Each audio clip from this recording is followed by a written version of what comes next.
Systematic థియాలజీలో 10 అంశములు ఉన్నాయి. మనము ఆ విషయాలు మనం చూసాం. 10 అంశములలో ఇప్పటికి 6 మనము కంప్లీట్ చేసుకున్నాం. మనము కంప్లీట్ చేసుకున్న 6 అంశములలో దైవశాస్త్రము థియాలజీ ప్రాపర్ అది కంప్లీట్ చేసాం. ఆ తర్వాత లేఖన శాస్త్రం బిబ్లియాలజీని మనం ముగించుకున్నాం. క్రీస్తు శాస్త్రం క్రిస్టాలజీ అయిపోయింది. ఆ తర్వాత మనము ఆంథ్రోపాలజీ మానవ శాస్త్రము మనము ముగించుకున్నాం. లాస్ట్ మంత్లో మనము హమర్టియాలజీ పాప శాస్త్రాన్ని మనం ముగించుకున్నాం. ఈ నెలలో మనము రక్షణ శాస్త్రం సోటీరియాలజీ అనే అంశాన్ని మనము ధ్యానం చేద్దాం. రక్షణ శాస్త్రం సోటీరియాలజీ.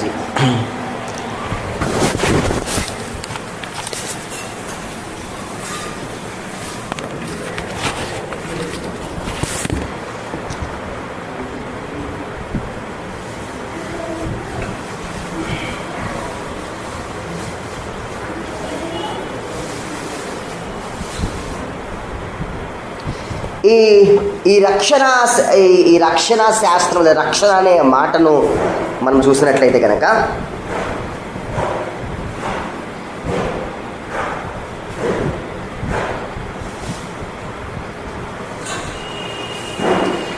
మూడు టెన్సెస్లో దీన్ని మనము వాడుకోవచ్చు.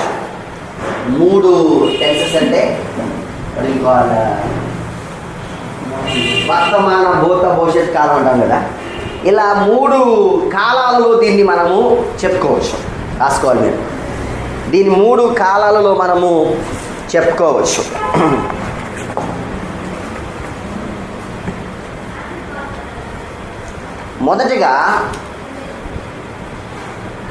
మొదటిది ఏంటి అంటే కనుక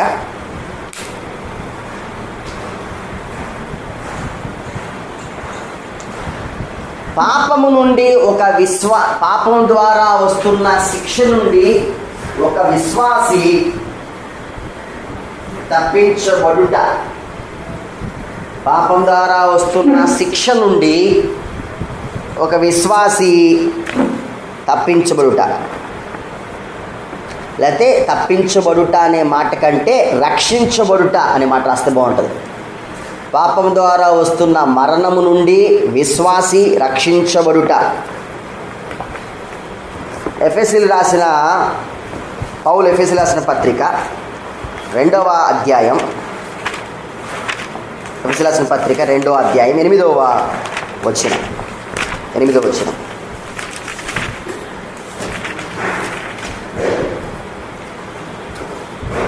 మీరు విశ్వాసం ద్వారానే కృపచేతనే రక్షించబడి ఉన్నారు. ఇది మీ వలన కలిగినది కాదు, దేవుని వరమే. రక్షింపబడి ఉన్నారు అన్నాడు. సో పాపం ద్వారా వస్తున్న శిక్ష నుండి మనిషి విశ్వాసి రక్షించబడ్డాడు. అందులోనే తీతుకు రాసిన పత్రిక 3వ అధ్యాయం 5వ వచనాన్ని మనం చదువుకున్నాం. 5వ వచనం 3:5.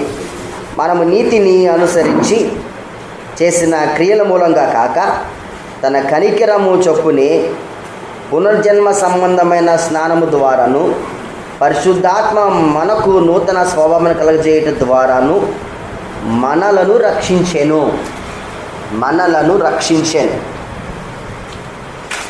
పాపం ద్వారా వస్తున్న శిక్ష నుంచి విశ్వాసి రక్షించబడ్డాడు. మొదటిగా.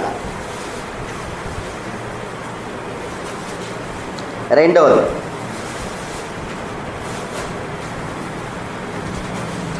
రక్షించబడిన విశ్వాసి, అదే ఎలా రాద్దామని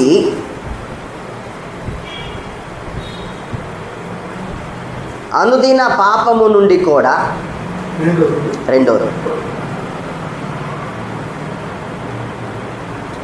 అనుదిన పాపము నుండి కూడా పరిశుద్ధపరచబడుతూ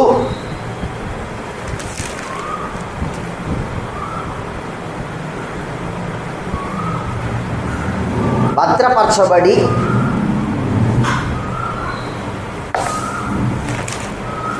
భద్రపరచబడి రక్షించబడతాడు.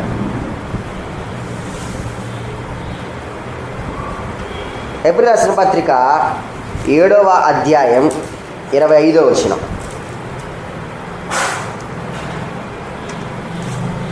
ఈయన తన ద్వారా 7:25 ఈయన తన ద్వారా దేవుని యొద్దకు వచ్చు వారి పక్షమున విజ్ఞాపన చేయుటకు నిరంతరము జీవించున్నాడు కనుక వారిని సంపూర్ణంగా రక్షించుటకు శక్తివంతుడై ఉన్నాడు. వారిని సంపూర్ణంగా రక్షించుటకు శక్తివంతుడై ఉన్నాడు అంటున్నాడు. మూడవది ప్రస్తుత పాప స్థితి నుంచి రక్షించబడి పరలోకానికి పరలోకానికి చేర్చబడతాడు. మూడవది ప్రస్తుత పాప స్థితి నుంచి అతను రక్షించబడి పరలోకానికి చేర్చబడతాడు.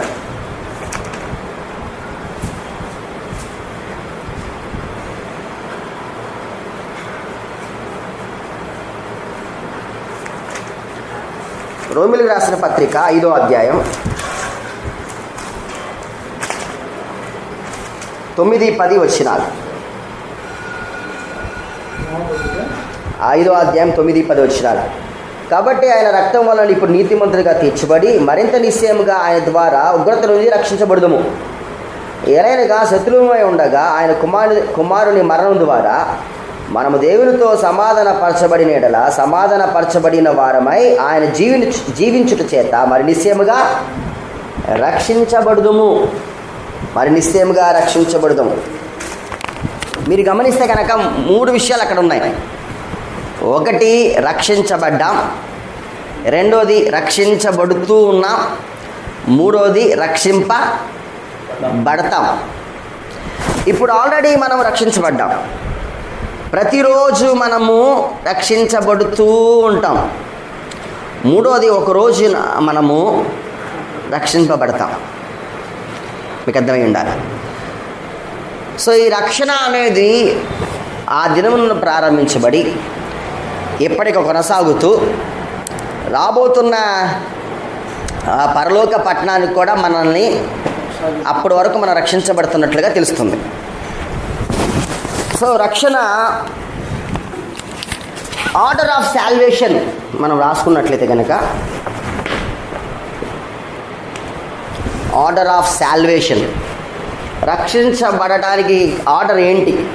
రక్షణ, ఒక వ్యక్తి రక్షణలోకి వచ్చాడు అని చెప్పడానికి ఆర్డర్ ఏంటి అంటే కనుక మొదటగా ఎలక్షన్. మొదటిది ఎలక్షన్.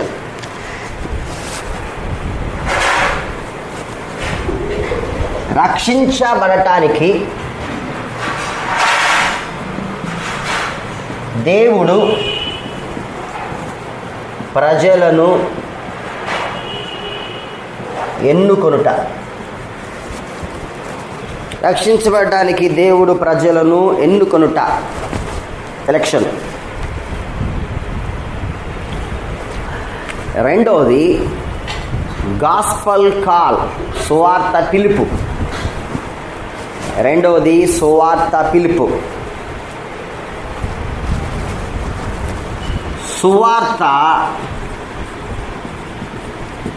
ప్రకటించబడుట. సువార్త ప్రకటింపబడుట.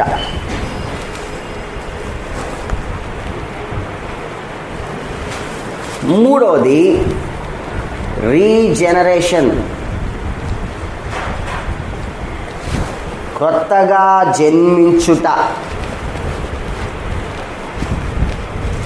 రీజనరేషన్, కొత్తగా జన్మించుట. కొత్తగా జన్మించుట. నాలుగవది కన్వర్షన్, మార్పు చెందుట. కన్వర్షన్, మార్పు చెందుట.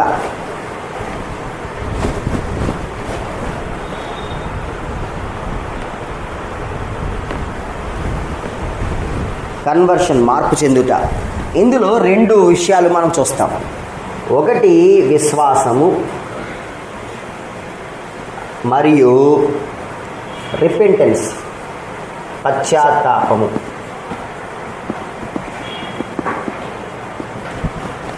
ఈ కన్వర్షన్లో 2 అంశాలు మార్పు చెందుతున్న 2. విశ్వాసం ఒకటి, రెండవది పశ్చాత్తాపం. 5వది జస్టిఫికేషన్, నీతిమంతులుగా తీర్చబడుట. జస్టిఫికేషన్, నీతిమంతులుగా తీర్చబడుట.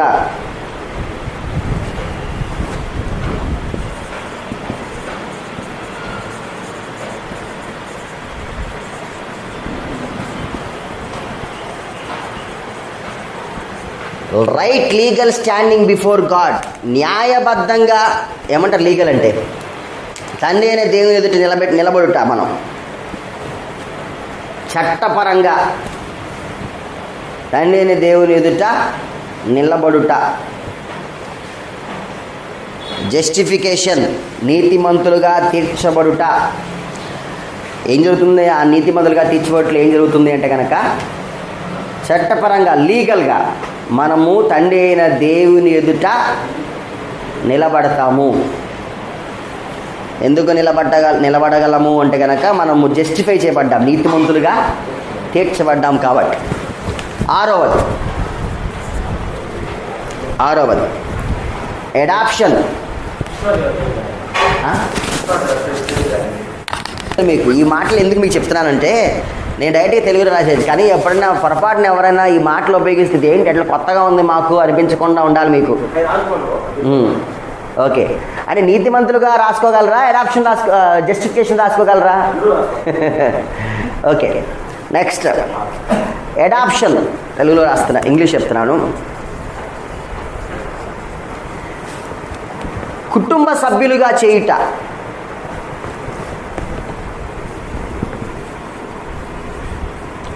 కుటుంబ సభ్యత్వం లేకపోతే దత్తపుత్రత్వం ఏదైనా చెప్పుకోవచ్చు.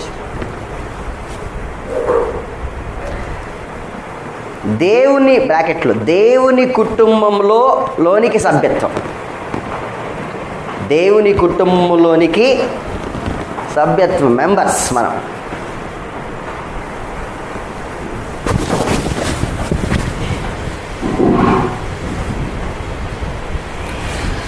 ఏడు,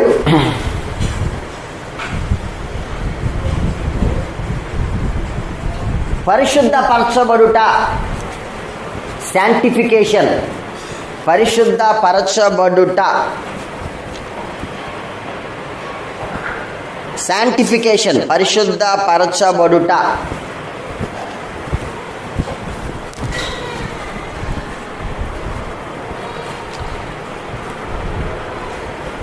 క్రమమైన అనుదిన జీవితం, బ్రాకెట్లో క్రమమైన అనుదిన జీవితం.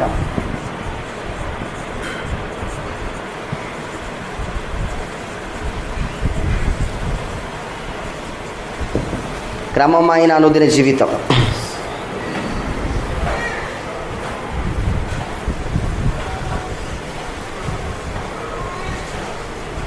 ప్రిజర్వెన్స్, భద్రపరచుట, భద్రపరచబడుట. భద్రపరచబడుట, ప్రిజర్వెన్స్.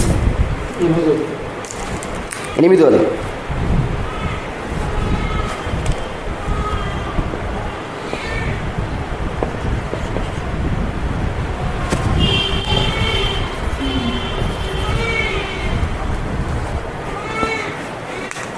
భద్రపరచబడుట. క్రైస్తవులుగానే ఉండుట, బ్రాకెట్లో రిమైనింగ్ యాజ్ ఏ క్రిస్టియన్, క్రైస్తవులుగానే ఉండుట. 9, మరణం.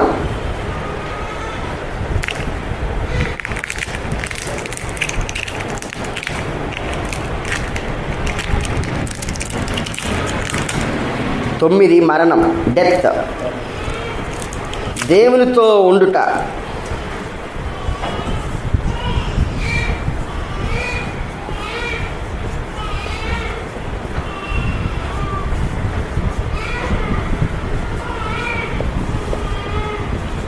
దేవునితో ఉండుట. 10 గ్లోరిఫికేషన్, మహిమపరచబడుట. గ్లోరిఫికేషన్ అంటే మహిమపరచబడుట.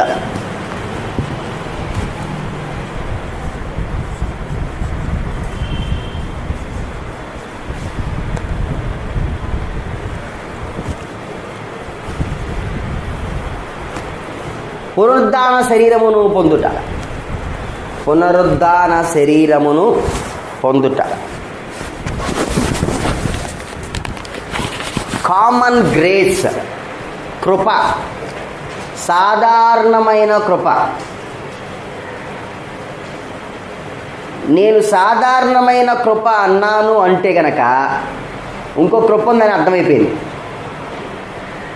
ఇది కామన్ గ్రేస్ అయితే ఇంకో గ్రేస్ ఉండాలి, అది స్పెసిఫిక్ గ్రేస్ అయి ఉండాలి, అంతే కదా. ఒక విషయానికి నేను కామన్ గ్రేస్ అని రాశాను అంటే కనుక ఆటోమేటిక్గా ఇంకో గ్రేస్ ఉందని అర్థమైపోయింది. స్పెసిఫిక్ గ్రేస్ అనే మాట మనకు ఉంది. సో ఆ స్పెసిఫిక్ గ్రేస్ అర్థం అవ్వాలంటే ఫస్ట్ ఆఫ్ ఆల్ మనకు కామన్ గ్రేస్ అర్థం అవ్వాలి. కామన్ గ్రేస్ అంటే అందరికీ తెలుసు కదా, నేను కామన్ గ్రేసే అంటున్నాను, సాధారణమైన కృప అనకుండా చాలా ఈజీగా అర్థం అవ్వటానికి. మన వాళ్ళకి తెలుగంటే ఇంగ్లీషే బాగా అర్థమవుద్ది ఈ మధ్యకాలంలో. సో అందుకే నేను కామన్ గ్రేస్ అనే మాటను ఉపయోగిస్తూ ఉన్నాను. కామన్ గ్రేస్ అంటే, కామన్ అంటే common to all people. Common అంటే common to all people.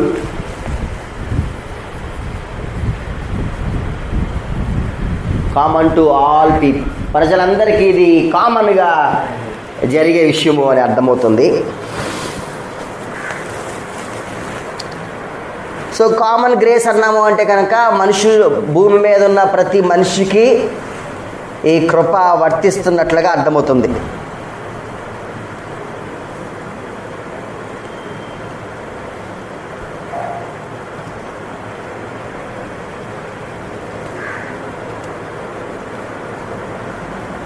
Okay,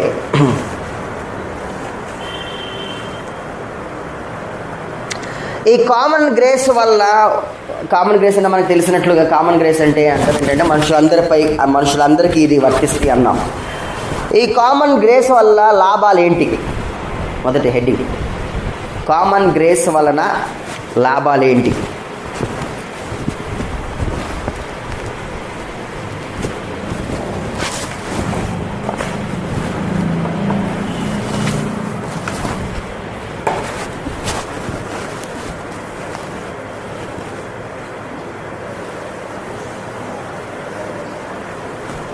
మొదటిగా తన ఉగ్రతను తాత్కాలికంగా నిలిపివేశాడు. తన ఉగ్రతను దేవుడు తాత్కాలికంగా నిలిపాడు.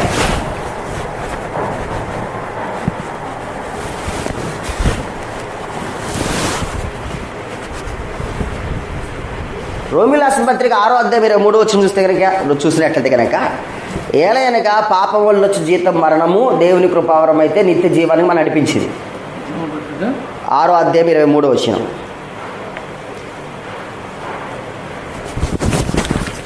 పాపం వల్ల వచ్చి జీతము మరణము ఉంది. ఆదికాండం 3వ అధ్యాయంలో దేవుడు చెప్పాడు, మీరు పండు తినిన దినమున నిశ్చయముగా చచ్చేది. పండు తిన్నారు, పాపం చేశారు, ఏలైనగా పాపం వల్ల వచ్చి జీతము మరణం. పండు తినిన వెంటనే ఆదాము అవ్వ చనిపోవాలి.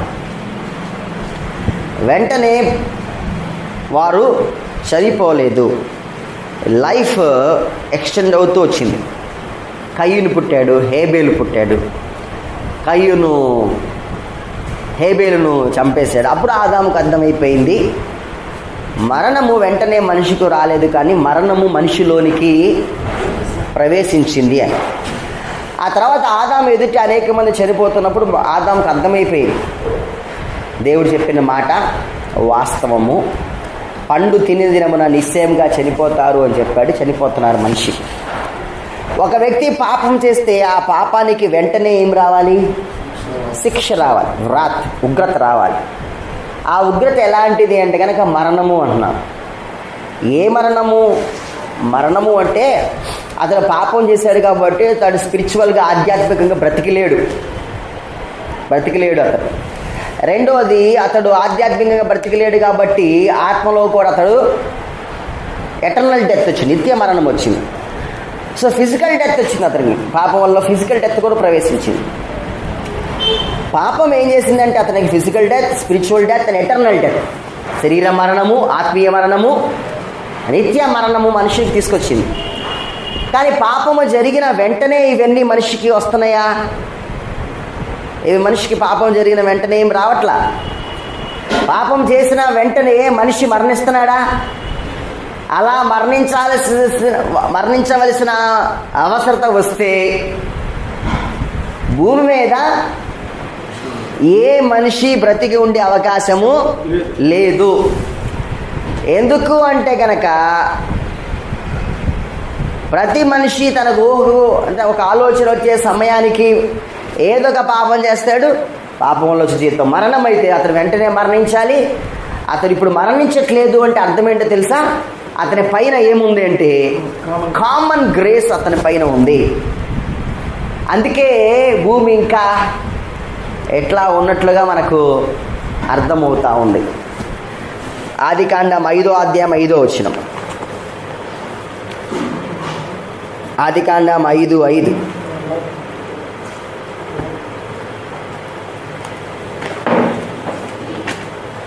బైబిల్ తీయట్లేదు ఎవరు.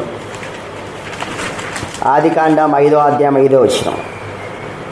ఆదాము బ్రతికిన దినములన్నీ 930 ఏండ్లు. అప్పుడు అతడు మృతి నొందెను. సో వచ్చేసింది మరణం. కానీ మరణం వెంటనే రాలేదు, మరణం నెమ్మదిగా ప్రవేశించింది. అతడు అలా మరణం నెమ్మదిగా రావడానికి కారణం ఏంటంటే కనుక మనిషి పైన కామన్ గ్రేస్ ఉన్నట్లుగా మనకు అర్థమవుతూ ఉంది. కీర్తన గ్రంథము 36వ అధ్యాయము 5వ వచనాన్ని మనం చూస్తున్నాం. 36వ అధ్యాయం 5వ వచనం. యెహోవా నీ కృప ఆకాశం నుండుచున్నది, నీ సత్య సంబంధము అంతరిక్షం అంటుచున్నది. ఆయన కృప ఆకాశం అంటుచున్నది కాబట్టి మనిషి ఇంకా పాపం చేసినా కానీ కామన్ గ్రేస్ని బట్టి అతడు బ్రతికి ఉన్నట్లుగా మనం చూస్తూ ఉన్నాం. రెండవ విషయం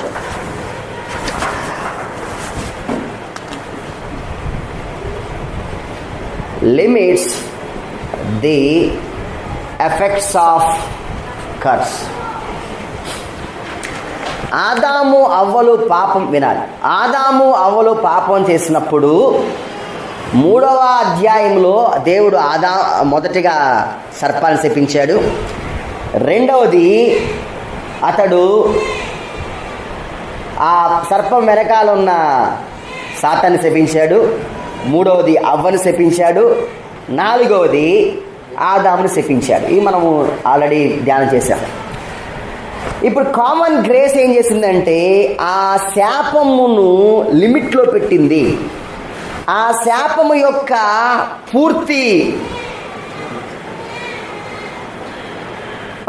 పూర్తిగా ఆ శాపం యొక్క ఫుల్ఫిల్మెంట్ని,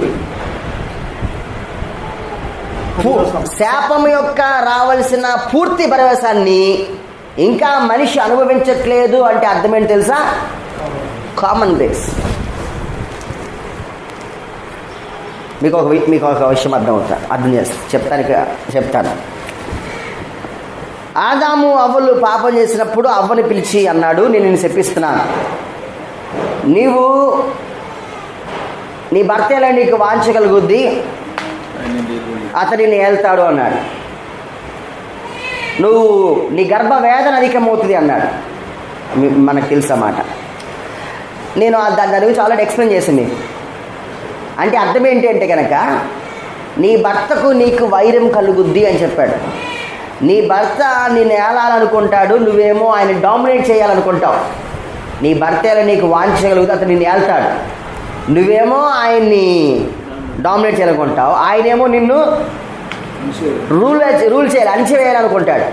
ఈ రెండు విషయాలు చూస్తే కనుక పక్కన పెడితే మీరు నన్ను డామినేట్ చేయాలనుకుంటారు, నేను నిన్ను అణిచివేయాలనుకుంటున్నాము. ఏ కుటుంబమైనా చక్కగా ప్రశాంతంగా బ్రతికే అవకాశాలు ఉన్నాయా? ఒకవేళ కనుక ఇదే ప్రతి కుటుంబంలోనూ జరిగితే, ఇదే సంఘటన ఏ కుటుంబంలోనే జరుగుతూ ఉంటే కనుక కుటుంబంలో సమాధానం ఉండే అవకాశం ఎక్కడైనా ఉందా? మనిషి సమాధానంగా బ్రతికే ఛాన్స్ ఎక్కడైనా ఉందా? అసలు కుటుంబం ఛాన్స్ ఉందా అంటే కానీ లేదు. కానీ మనం పరిశీలిస్తే కనుక క్రైస్తవ కుటుంబాలు మాత్రమే కాదు సమాధానంగా ఉంటున్నాయి. క్రీస్తు ఎరగని కుటుంబాలు కూడా, కొన్ని కుటుంబాలు చాలా సంతోషంగా సమాధానంగా ఉన్నట్లు మనకు కనిపిస్తూ ఉంటాయి. అవునా కదండి? వాస్తవానికి శాపానికి గురైన ఇది ఏమైందంటే కనుక శాపము బికాస్ ఆఫ్ కామన్ గ్రేస్, ఆ యొక్క కృపను బట్టి శాపమునికి రావాల్సిన పరివాసారము ఏమైందంటే ఇప్పుడు లిమిట్ చేయబడింది. అది ఆ శాపము ఉంది, డౌట్ లేదు. కానీ ఆ శాపం ఏం చేయబడిందంటే లిమిట్ చేయబడింది. అది కొంత పరిమితం చేయబడింది. Only because of common grace. ఆదికాండం 3:17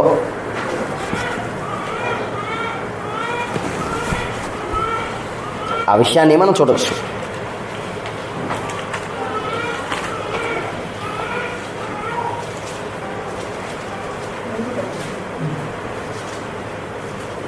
ఆయన ఆదాముతో నీవు ఈ భార్య మాట విని తినవద్దు, నేను నీకు ఆజ్ఞాపించిన వృక్షఫలం తింటివి గనుక నీ నిమిత్తము నేల శిక్షించబడినది, ప్రయాసముతోనే నీవు బ్రతుకు దినములకు దాని పంట తిందువు. ఓకే, 9:2 చూద్దాం. ఆదికాండం 9:2 నీ భయంలో నీ దగ్గరను ఆలోచించుకున్నట్టుకి ఆకాశ పక్షులన్నిటికీ నేల మీద పాకు ప్రతి పురుగునకును సముద్రపు చేపలన్నిటినీ కలుగును. అవి మీ చేతికి అప్పగింపబడి ఉన్నవి. ప్రాణము గల సమస్త జనములకు మీకు ఆహారమగును. ఆదాము ఏదైనా తోటలో ఉన్నప్పుడు ఆరో రోజున ఏం జరిగిందంటే దేవుడు ఆదాముని 6వ రోజున సృజించాడు. సృజించిన వెంటనే ఆ ఏదైనా తోటలో ఉన్న జంతువులన్నిటినీ ఆదాము ఎదురు తీసుకొచ్చాడు. ఓకే, ఆదాము ఎదురు తీసుకురాగానే ఆదాముకు ఏ జంతువు వచ్చినా భయం లేదు. మన ముసలిని దూరం చూస్తేనే భయం వస్తుంది. ముసలి దాకా ఎందుకు బల్లి చూస్తే భయం వస్తుంది కదా. ఆదాముకు ఆ భయం ఏమీ లేదు అసలుకి. వాస్తవానికి దేనికైనా పేరు పెట్టాడు. జంతువు యొక్క భయము ఆదాముకు లేదు బిఫోర్ సిన్. పాపము జరిగిన తర్వాత ఈ డిఫరెన్స్ వచ్చింది. మనిషి అన్నిటికీ భయపడ స్టార్ట్ చేశాడు. కానీ 9వ అధ్యాయంలో ఏముందంటే, డోంట్ వరీ నోవా, నేను లిమిటేషన్లో పెట్టేదాన్ని. అంతకు ముందున్నట్లుగా ఇప్పుడు ఉండకపోవచ్చు బహుశా. అంతకుముందు ఆదాము పాపము జరగక మునుపు ఉన్న జంతువులకున్న భయం ఇప్పుడు లేకపోవచ్చేమో, కానీ ఇప్పుడైతే మాత్రము లిమిటేషన్లో ఉన్నాయి. జంతువులకి మీరంటే జంతువులు ఖచ్చితంగా భయమే ఉంటుంది. ఒకవేళ కనుక ఆ లిమిట్ పెట్టకపోతే, ఆ కర్స్ని, ఆ శాపాన్ని కనుక ఆయన లిమిటేషన్లో పెట్టకపోతే కనుక జంతువులన్నీ ఊర్లోకి వచ్చాయి. పాముకి మనిషి అంటే భయమే వాస్తవానికి, అందులో అయితే సందేహం లేదు. కానీ అది కొంచెంసార్లు కాటేస్తుంది, ఎందుకంటే భయంతోనే కాటేస్తుంది అది. సో ఆ లిమిటేషన్స్ ఖచ్చితంగా దేవుడు ఆ కామన్ గ్రేస్లో పెట్టినట్టుగా మనకు అర్థమవుతుంది. మూడవ దాన్ని ఆయన తీర్పును డిలే చేస్తున్నాడు only because of common grace. ఆదికాండం 8:21. ఆదికాండం 8:21.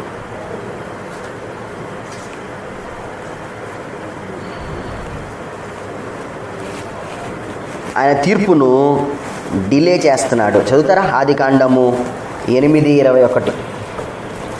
అప్పుడు యెహోవా ఇంపైన సువాసన నాగ్రానించి, ఇక మీద నరులను బట్టి భూమిని మరలా శిక్షించను. ఎందుకనగా నరుల హృదయాలోచన వారి బాధ నుండి చెడ్డది. నేను ఇప్పుడు చేసిన ప్రకారముగా ఇకను సమస్త జీవులను సంహరించను. ఓకే, ఏమన్నాడు? ఆయన తీర్పును డిలే చేశాడు. అందుకే మనందరం క్షేమంగా ఉన్నాం. లేకపోతే ఇప్పటికి ఎప్పుడో భూమి అంతమైపోయేది.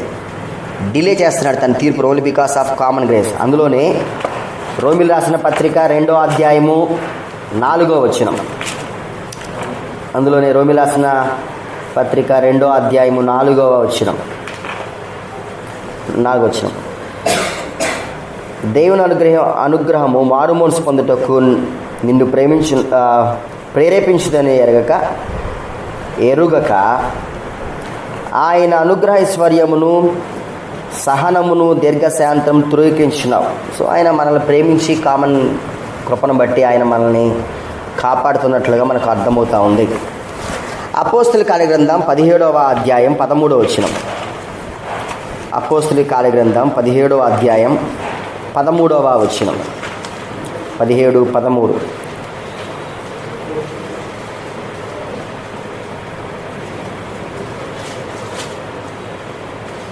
అయితే బెరయాలో కూడా పౌలు దేవుని వాక్యం ప్రచురించుచున్నాడని దశలోనికలో ఉన్న యూదులు తెలుసుకుని అక్కడికి వచ్చి జనసమూహమును రేపి కలవరపరిచింది. 30వ వచనం.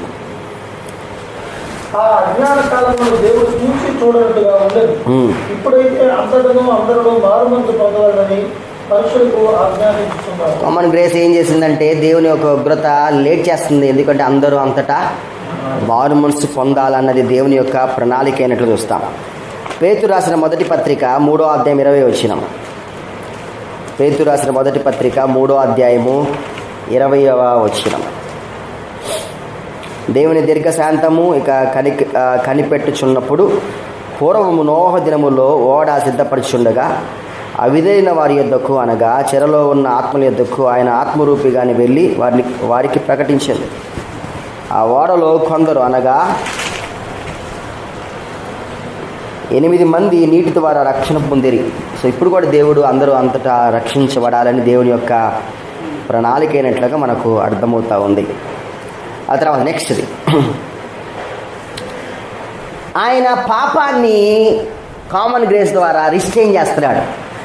పాపము లోకములో పూర్తిగా ప్రబలకుండా కామన్ గ్రేస్ పాపాన్ని ఎప్పుడు రిస్ట్రెయిన్ చేస్తూ ఉంది. ఎన్నోది 4వది. కామన్ గ్రేస్ ఏం చేసింది అంటే కనుక పాపము లోకములో పూర్తిగా ప్రబలకుండా కామన్ గ్రేస్ అడ్డుకుంటుంది. ఒకవేళ కామన్ గ్రేస్ లేకపోతే ఈ పాపం ఈ లోకంలో ఇంకా భయంకరంగా ఉండేదన్నమాట. మనం చూస్తున్న ఇదే ఇంకా చాలా భయంకరంగా ఉండేది.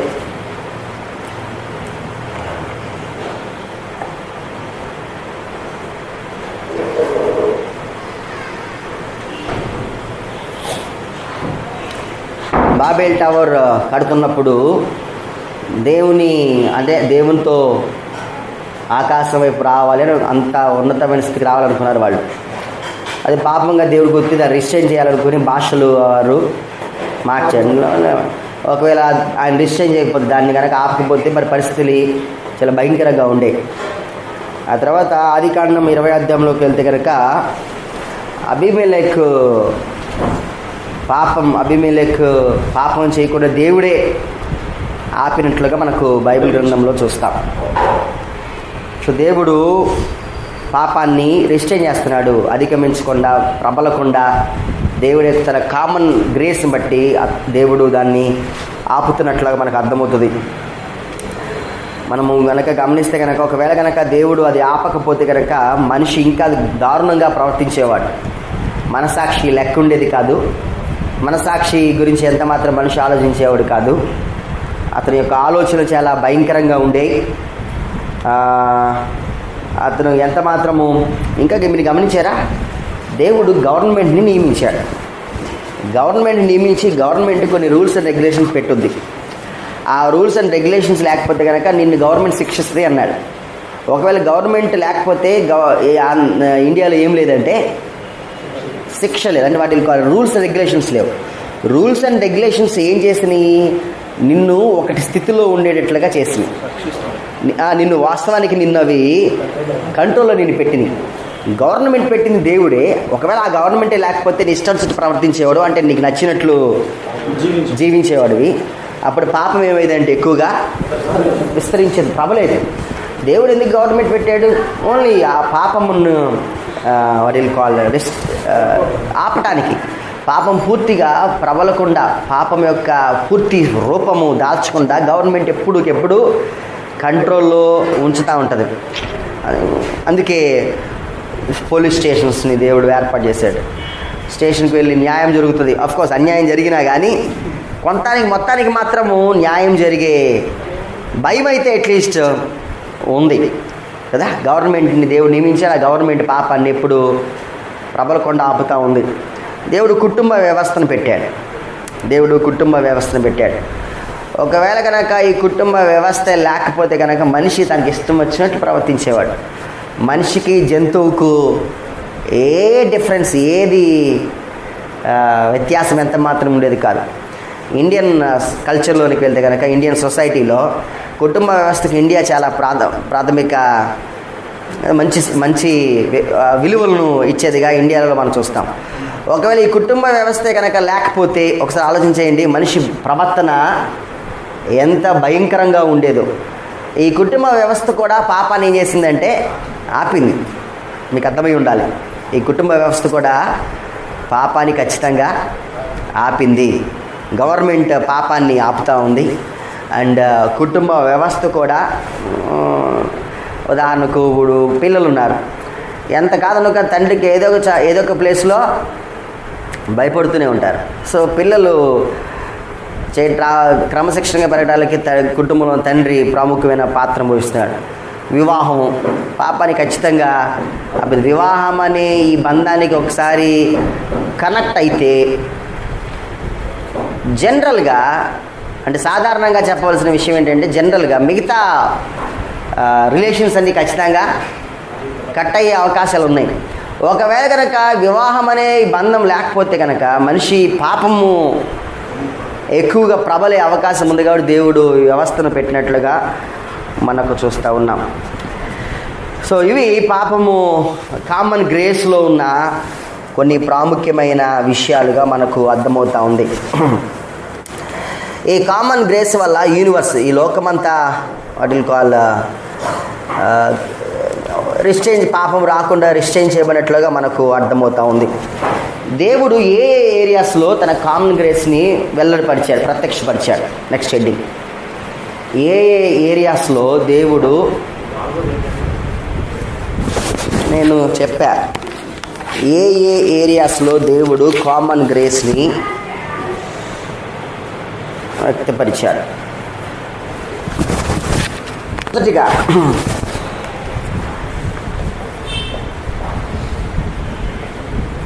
ఫిజికల్, శరీర సంబంధమైన ఏరియాలో.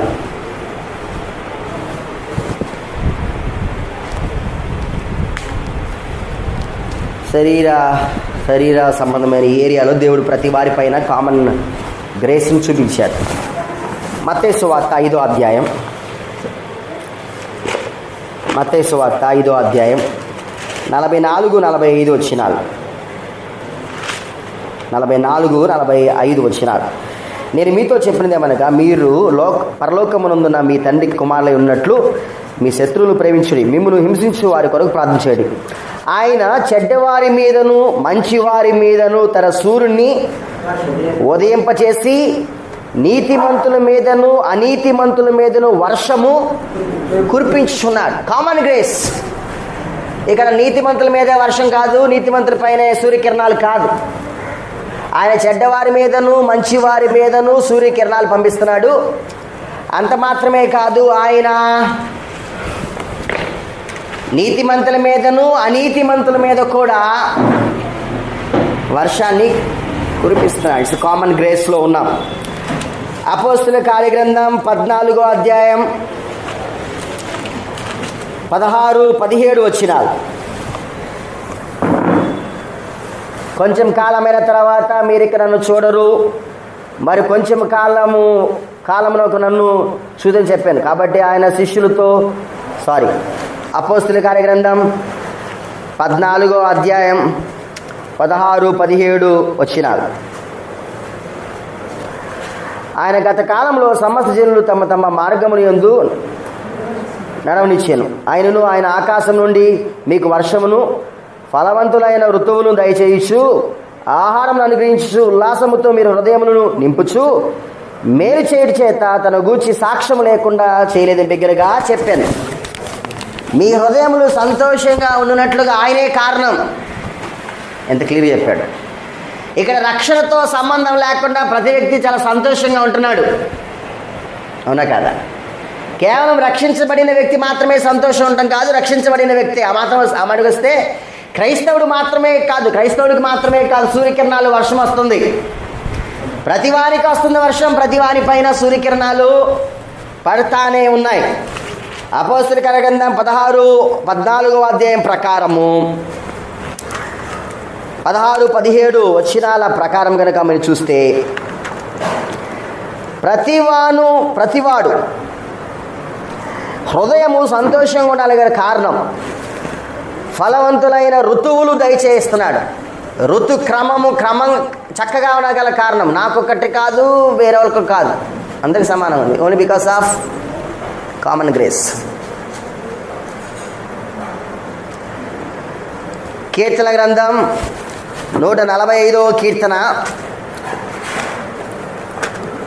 9వ వచనం. 145:9.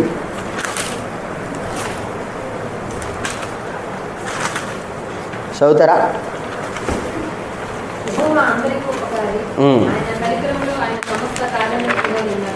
యెహోవా అందరికీ ఉపకారి.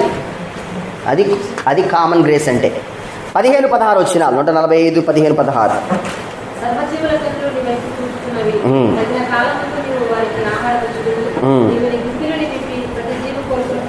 ప్రతి జీవి కోరికను, నాట్ ఓన్లీ క్రిస్టియన్స్, క్రైస్తవులు కోరికలు మాత్రమే తీర్చేవాడు కాదు, ప్రతి వారి కోరికలను అనే మాటను చూస్తున్నాం.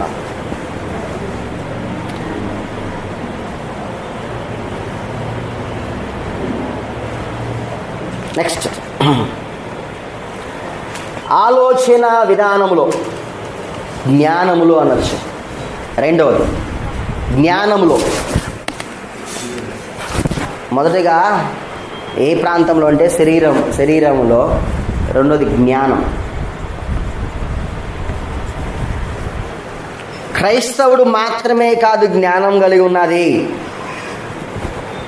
భూమి మీద అందరూ జ్ఞానం కలిగి ఉన్నారు. న్యాయ ప్రకారం ఆలోచిస్తే రక్షించబడిన వాడే జ్ఞానం కలిగి ఉండాలి అందరికంటే. కానీ అట్లా లేదు. ఇక్కడ క్రైస్తవుల కంటే ఎక్కువ జ్ఞానం కలిగిన వారు అనేక మంది ఉన్నట్లుగా మనం చూస్తాం. నిర్గమాకాండం 31వ అధ్యాయం 2-5 వచనాలు. నిర్గమాకాండం 31వ అధ్యాయము 2-5 వచనాలు. చదువుతారా?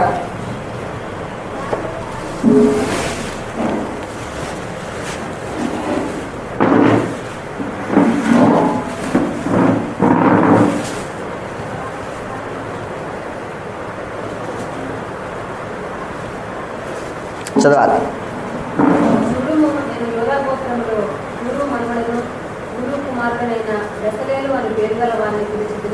విచిత్రమైన పనులను కల్పించినప్పుడు బంగారుతోను వెండితోను ఇత్తడితోను పనిచేయటకును కొనుగుటకై రత్నములను తానబెట్టుటకును కర్రలు కోసి చెప్పుటకును సమస్త విధములైన పనులను చేయుటకును జ్ఞాన విద్య వివేకములను సమస్తమైన పనుల నేర్పును వారికి కలిగినట్లు వారిని దేవుని ఆత్మ పూర్ణునిగా చేసి ఉన్నాను. 35వ అధ్యాయంలోకి వెళ్తే సేమ్ విషయాలు మనం చూస్తాం. ఏది? నిర్గమాకాండము 35వ అధ్యాయము 30-35 వచనాలు. 35వ అధ్యాయము 30 వచనం నుంచి 35 వచనాలు చదువుతారా? మరియు మోషే ఇశ్రాయేలీయులను చూడుడి, యెహోవా ఊరు కుమారులను ఊరు మనుమరులైన బెసలేలను వేరుపెట్టి పిలిచి. వాస్తవానికి మీరు గమనించే ప్రత్యక్ష గుడారం నిర్మాణం జరుగుతుంది అక్కడ. ఈ ప్రత్యక్ష గుడారం నిర్మాణము, ప్రత్యక్ష గుడారం యొక్క నమూనాను దేవుడు మోషేకి ఇచ్చాడు. ఆ మోషే నమూనా ఎలా ఉందో చెప్పగలడంతే. ప్రత్యక్ష గుడారములోని చిత్రమైన వస్తువులతో పనిచేయగలిగిన వాడు మోషే కాదు, బెసలేలు. మోషే సీనాయి పర్వతం మీద 40 రాత్రింబగళ్ళు దేవుడని యెహోవాతో మాట్లాడొచ్చాడు. యెహోవా మహిమ ఇప్పుడు మోషే పైన ఉంది. మోషే పైనుంచి కిందకి దిగి వస్తామంటే ఇశ్రాయేల్ అన్నారు, మోషే నీ ముఖం మేము చూడలేకపోతాం, దయచేసి ముఖాన్ని కప్పుకో. దేవుడు మాతో మాట్లాడలేక్కలేదు మోషే, నువ్వు దేవుడు మాటలు మాకు చెప్పు, మేము ఖచ్చితంగా వింటాం. ఇప్పుడు జ్ఞానం ఎవరికి ఉండాలి? వాస్తవంగా మోషేకు ఉండాలి. కానీ మోషే కాదు ఇక్కడ జ్ఞానం, బెసలేలుకు జ్ఞానం వచ్చింది. వై? కారణం ఏంటి? Common grace. కేవలం కామన్ గ్రేస్ని బట్టి మీకు అర్థమై ఉండాలి. కేవలం దానిని బట్టి మాత్రమే బెసలేలుకు కూడా అటు జ్ఞానం ఉన్నట్లుగా బైబిల్ గ్రంథంలో మనం చూస్తూ ఉన్నాం. మరలా బెసలేలు ఎక్కడ కనిపించాడు? మోషే కనిపించాడు కొత్త నిబంధన గ్రంథంలో. కొత్త నిబంధన గ్రంథంలో బెసలేలు గురించి ఎక్కడ లేదు. అక్కడే ప్రత్యక్ష గుడారం నిర్మాణంలోనే బెసలేలు యొక్క పాత్ర బయటకు వచ్చినట్లుగా మనకు అర్థమవుతా ఉంది. అవిశ్వాసులు చాలామంది చాలా కొత్త కొత్త విషయాలు కనిపెట్టారు. మెడిసిన్ క్రైస్తవులే కనిపెట్లా, అవిశ్వాసులు దేవునిది ఎరగని వారు కూడా కనిపెట్టారు. సైన్స్ టెక్నాలజీ డెవలప్ అయింది. ఇది కేవలం క్రైస్తవుడు కనిపెట్టింది కాదు, ఇది దేవుని ఎరగని వ్యక్తులు కనిపెట్టారు. ఎలా కనిపెట్టగలిగారు? అంత జ్ఞానం ఎట్లా వచ్చింది? కామన్ గ్రేస్ని బట్టి. నిన్న మొన్న రోజులో నేను ఒక వార్త, మీకు తెలిసే ఉండాలి, మలేషియా నుంచి వెళ్తున్న ఫ్లైట్ని కింద నుంచి కాల్ చేశారంట. అంత ఆశ్చర్యం, ఎంత జ్ఞానం ఉంది అసలుకి. 30,000 అడుగులు, అది 72,000 అడుగుల్లో ఉన్నా కానీ కాల్చుతుందంట. ఇది వీళ్ళు వేసిన మిసైల్ 72,000 అడుగుల్లో పైకి వెళ్తున్నా కానీ కాల్చుదంట. నేను కొంచెంసేపు కూర్చుని ఆలోచించా, అది మామూలుగా ఫ్లై అవ్వటానికి, ఈ ఏరో విమానాశ్రయం నుంచి ఫ్లై అవ్వటానికి పైకి ఎగరాలంటే కనీసం 300 గంటకి 300 కిలోమీటర్ల ప్రయాణం చేసేంత స్పీడ్ ఉండాలి దానికి. ఆకాశంలో వెళ్తుంటే ఎంత స్పీడ్ వెళ్తుంటుంది? అది ఎంత లీస్ట్లో వేసుకున్నా స్లోగా వెళ్తుంటే అంట 600 వెళ్తుంటుందంట గంటకి. 600 కిలోమీటర్ల ప్రయాణం స్లో. ఒక టర్నింగ్ తీసుకోవాలి, ఈ టర్నింగ్ తీసుకొని టాపి వెనక్కి తిప్పటం కాదు, 600 కిలోమీటర్ల వేగంతో వెళ్తే కానీ ఒక టర్నింగ్ అవ్వదు. అది 600 కిలోమీటర్ల వేగంతో వెళ్తున్నది, ఎంత పెద్ద టర్నింగ్ తీసుకోవాలి. ఇది మామూలుగా స్పీడ్ వెళ్తుండదు. నాకు తెలిసినంత వరకు 1200 గంటకి 1200 కిలోమీటర్ల వేగంలో వెళ్తూ ఉండాలి. మినిమం 1000 కిలోమీటర్లు వేసుకుందాం. భూమి మీద 1000 కిలోమీటర్లు వెళ్తున్న విమానాన్ని భూమి మీద నుంచే దాన్ని కాల్చారంటే దీనికి క్యాలిక్యులేషన్ ఎంత పర్ఫెక్ట్గా ఉండాలి. ఊగుతున్న బాల్ని షూట్ చేయడం చాలా కష్టం. మామూలు నిలబడిన దాన్ని ఎట్లా కొట్ట షూటర్ అయితే షూట్ చేస్తాడు కదా. అంత వేగంగా వెళ్తున్న 1000 కిలోమీటర్లు గంటకు 1000 కిలోమీటర్ వేగంతో వెళ్తున్న ఒక విమానాన్ని కిందున్నవాడు కాల్చాడంటే వాడు ఎంత జ్ఞానమై ఉండాలి. దాన్ని ఎస్టిమేషన్ వేయాలిగా. అంటే అది ఎంత ఫాస్ట్ వెళ్తుందో అది ఇక్కడికి వచ్చే సమయానికి అంత టైంలో దాన్ని వదలాలి. ఎంత జ్ఞానం ఉండాలి అసలు వాడికి. కూలిపడం ఏంటండి, 200 మంది కంటే ఎక్కువ మంది చచ్చిపోతే వాటితే పేలిపోయింది. ఉక్రెయిన్ దేశంలో ఇది జరిగింది. రష్యాకు అనుకూలంగా ఉన్నవారు దీన్ని కూల్చారు అన్న ఒక వివాద ప్రకటన ఉక్రెయిన్ చేసింది. దానికి ఇంటర్నేషనల్ ఇన్వెస్టిగేషన్ దానికి ప్రారంభించడానికి రష్యన్ అంగీకరించారు. సో అది పక్కన పెడితే మనం టాపిక్ని, వాడికి ఎంత జ్ఞానం ఉండాలి, ఎంత టెక్నాలజీ ఉంది, అంత టెక్నాలజీ ఉంది. ఇది క్రైస్తవులకు మాత్రమే కాదు అంట నేను. అఫ్కోర్స్ నేను నెగిటివ్ టెక్నాలజీ ఇచ్చాను, మీకు అర్థమవడానికి నెగిటివ్ని ఉపయోగించాను. పాజిటివ్లోకి వెళ్తే కనుక ఎంత మెడిసిన్, ఎంత కొత్త మెడిసిన్ వచ్చినాయి. గుండె తీసుకుని పెడుతున్నారు, రక్తం తీసి ఇంకో రక్తం ఎక్కిస్తున్నారు అవసరం అయితే. నిన్న ఒకడు అడిగాడు, అన్నా మన దేశం అంతా పూర్తిగా పాడైపోయిందన్నా అన్నాడు. యారా ఇంత బాగా హత్య అయ్యావరా, ఎందుకురా బాబా, ఎందుకు ఎట్లయినా బాగాలేదన్నా మన దేశం, ఇంకొక కొన్ని రోజుల్లో చైనా చేరిపోద్దంట, ఇక ఎట్లా బతుకుతా ఉన్నాం మనం అన్నాడు. సరే అట్లా కూడా బతుకుతావు లేరా, నీకు ఎందుకు వచ్చిన సమస్య అంటే, ఒకటి జనాభా పెరిగిపోతుంది, రెండోదన్నా ఇప్పుడు జరుగుతున్న భయంకరమైన విషయం ఏంటంటే హాస్పిటల్కి వెళ్తే ముసలోళ్ళు కూడా బతికిచ్చేస్తున్నారన్నా. ఇదివరకంటే గబగబా చచ్చిపోయేవాళ్ళు, జనాభా పెరిగేవారు కాదు. ఇప్పుడు ముసలోడు డబ్బు ఉంటే హాస్పిటల్కి వెళ్తే ఆడు ఎట్లయినా బతికిచ్చేస్తాడు, ఆడికి ఎప్పుడు చచ్చిపోతాడు, మన దేశం ఎప్పుడు జనాభా తగ్గుద్ది అని పెద్ద బాధ. ఒక రకంగా ఆలోచన చేస్తే నిజమే, అది కూడా పాజిటివ్గా థింకింగ్ చేస్తే హాస్పిటల్కి వెళ్తే ఎలాగైనా బతికిచ్చేస్తున్నారు. మీకు తెలుసా విషయం చెప్పినట్లుగా గుండెని తీసి గుండెని పెట్టేస్తున్నారు, లివర్ని తీసి లివర్ని పెట్టేస్తున్నారు, కొత్త కొత్త అన్ని కొత్త కొత్త ఏమి వచ్చేసినాయి. ఒకవేళ వాళ్ళు కనుక క్లోజ్ అయిపోతే కింద నుంచి బైపాస్ చేసి ఒక ఏమంటుంది దాన్ని ఒక స్టంట్ వేసి రక్తం ఇటు రాకుండా ఇటు వచ్చేటట్లుగా పెట్టేస్తున్నారు. మామూలు రక్తం ఇటు రావాలి, దాన్ని అక్కడ నుంచి దాన్ని అక్కడే ఉంచి దానికి ఒక చిన్న బైపాస్ చేసి ఒక స్టంట్ వేసి ఇలా పెడుతున్నారు. దానికి ఒక 10 సంవత్సరాలు గ్యారంటీ వేస్తారు, ఇంకెప్పుడు చచ్చిపోతాడు ఇక అది బాధ. అడిగి రోజులు గడిస్తున్నది ఏమైందంటే నాలెడ్జ్, టెక్నాలజీ, మెడిసిన్ పెరిగిపోయింది. ఇదివరకు కనుక పొరపాటున కాలు ఇరిగితే ఒక 6 నెలలు బెడ్ మీద ఉండేవారు, ఇప్పుడు 4వ రోజు నడిపిస్తున్నారు. 4th డే మీకు వాకర్ ఇచ్చి నడవమంటున్నారు. ఇదివరకు 6 నెలలకు కానీ నడిచే పొజిషన్ వచ్చేది కాదు. ఇప్పుడు 3 నెలల కల్లా మామూలుగా అసలు నాకు ఏమవ్వాలా అన్నట్టు వచ్చేస్తున్నాయి బయటికి. టెక్నాలజీ, మెడిసిన్ డెవలప్ అయిపోయింది, కొత్త కొత్త విషయాలన్నీ కనిపెడుతున్నారు, కొత్త కొత్త మెడిసిన్స్ కనిపెడుతున్నారు. ఇవన్నీ మాకు కనిపెడుతుంది. నేనేమంటానంటే క్రైస్తవులు మాత్రమే కాదు, అన్యులతో అన్యులు కూడా కనిపెడుతున్నారు. సో ఇంత నాలెడ్జ్ వచ్చింది, కామన్ గ్రేస్ని బట్టి వచ్చింది. 3వది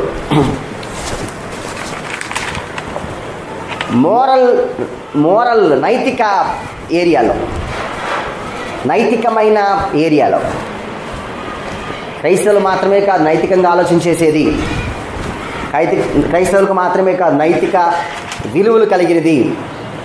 ప్రతి వారు నైతిక విలువలు కలిగి బ్రతుకుతున్నారు. ఇప్పుడు మనం మాత్రమే కాదు సహాయం చేయాలనుకున్నది, చాలామంది సహాయం చేసేవాళ్ళు ఉన్నారు. మనం మాత్రమే కాదు, క్రైస్తవులు మాత్రమే కాదు, ఓల్డేజ్ హోము, పిల్లల ఆశ్రమాలు, ఈ వృద్ధులాశ్రమాలు ప్రారంభించేది. క్రీస్తుని ఎరగని వారు కూడా ఇలాంటివన్నీ ప్రారంభించారు. కారణం ఏంటంటే వారు నైతికంగా వారు ఆలోచన చేస్తున్నారు. లోపల నైతికంగా కూడా వారు కామన్ గ్రేస్ని బట్టి నైతికంగా వారు చక్కగా ఉన్నట్లుగా మనకు అర్థమవుతుంది. క్రియేటివ్ ఏరియాలో, క్రియేటివ్ ప్రాంతంలో, క్రియేటివ్ ప్రాంతం అంటే 4వది. క్రియేటివ్ అంటే అర్థం ఏంటంటే ఏదైనా కొత్తది కనిపెట్టాలన్నప్పుడు, లేదా కొత్తది అంటే ఆమె ఇంటిసే ఈ క్రియేటివ్ వరల్డ్లో, ఈ ప్రపంచంలో మ్యూజిక్ ఉందనుకోండి, కేవలము దావీదు వాయించాడు కాబట్టి క్రైస్తవులే వాయించాలన్న రూల్ లేదు. ఏఆర్ రెహమాన్ ఆస్కార్ అవార్డు వచ్చింది, క్రైస్తవుడు కాదే, కానీ మ్యూజిక్ చాలా బాగుంటుంది. ఇళయరాజా తెలుగులో మేబీ క్రైస్తవం అంటాడు, అయినా అవ్వకపోయినా మనకు తెలియదు, కానీ మ్యూజిక్ చాలా బాగుంటుంది అంటున్నారు.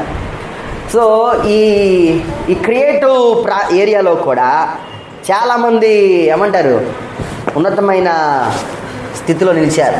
హోటల్స్లోకి వెళ్తే కనుక మీరు చాలా హైదరాబాద్లో వస్తే విచిత్రమైన వంటకాలు ఉంటాయి. అది ఏం కూర కూడా చెప్పలేని పరిస్థితులు ఉంటాయి, అంత రుచికరంగా ఉంటాయి. అంత వండే పరిజ్ఞానాన్ని మనిషికి దేవుడిచ్చాడు. ఇది క్రైస్తవులకు మాత్రమే కాదు, క్రీస్తుని ఎరగని వారికి కూడా ఉంది. అది క్రియేటివ్ వరల్డ్ అంటే కొత్త విషయాలను ఆలోచన చేసేది, క్రొత్త విషయాలను ఆలోచన చేసేది.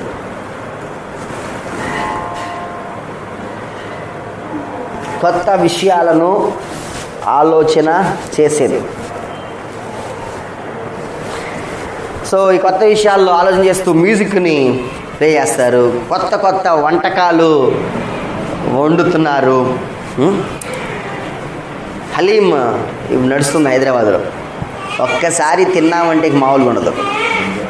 ఏంటండి వంటకాలు, మ్యూజిక్, అథ్లెటిక్స్, పరిగెత్తేవారు కానీ, స్పోర్ట్స్లో కానీ, రైటింగ్స్, పుస్తకాలు రాస్తారు కొంతమంది. క్రైస్తవుల కంటే జ్ఞానము కలిగి కొంతమంది పుస్తకాలు వ్రాయగలిగిన వారు అందరూ ఉన్నారు. ఇవన్నీ కేవలము కామన్ గ్రేస్ని బట్టి మాత్రమే. ఆ తర్వాత సామాజిక ప్రాంతంలోనికి వస్తే కనుక కేవలము క్రైస్తవుల మధ్య మాత్రమే కాదు, కుటుంబాల్లో మాత్రమే కాదు సమాధానం ఉన్నది. అన్ని జనుల్లో కుటుంబాల్లో కూడా సంతోషంగానే ఉన్నారు. క్రైస్తవులకు మాత్రమే కాదు, అదే ప్రభుత్వం చేయగలిగిన జ్ఞానం ఉన్నది. మిగిలిన వారికి కూడా ఆ జ్ఞానం ఉంది. అందులో సోషల్ సామాజిక ప్రాంతంలో అవును, ప్రజలకు మేలు చేయాలి ఏ విధంగా అయినా సరే. నెక్స్ట్ టైం రావాలన్న ఉద్దేశంతో అయినా కానివ్వండి, మరి ఏ ఉద్దేశంతో అయినా కానివ్వండి, మొత్తానికి ప్రభుత్వాన్ని పరిపాలనలోని సరిగ్గా నడిపించగలిగిన జ్ఞానము కేవలం క్రైస్తవులకు మాత్రమే కాదు కానీ అన్ని జనులకు కూడా ఉంది. ఇప్పుడు కేసీఆర్ తెలంగాణ రాష్ట్రాన్ని పరిపాలన చేస్తున్నాడు. మొన్న కొన్ని పిచ్చి ప్రకటనలు అయితే చేసాడేమో కానీ ఈ పరిపాలన చేసే జ్ఞానము క్రైస్తవులకు మాత్రమే కాదు అన్ని జనులకు కూడా ఉన్నట్లుగా మనకు అర్థమవుతూ ఉంది. రిలీజియస్ ప్రాంతంలో ఆధ్యాత్మిక చింతన వస్తే కానీ క్రైస్తవులకు మాత్రమే కాదు చింతన కలిగింది. క్రీస్తుని ఎరగని వారు కూడా చింతన, ఆధ్యాత్మిక ఆలోచనలు ప్రతి వారికి ఉన్నట్లుగా మనకు అర్థమవుతూ ఉన్నాయి. అయితే ఒక ప్రాబ్లం ఉంది. ఈ కామన్ గ్రేస్ ఒక వ్యక్తిని రక్షణలోనికి తీసుకురావటం లేదు. ఈ కామన్ గ్రేస్ని బట్టి ఒక వ్యక్తి రక్షణ పొందలేకపోతున్నాడు. కామన్ గ్రేస్ని ఆధారంగా చేసుకుని మనిషి రక్షించబడడు.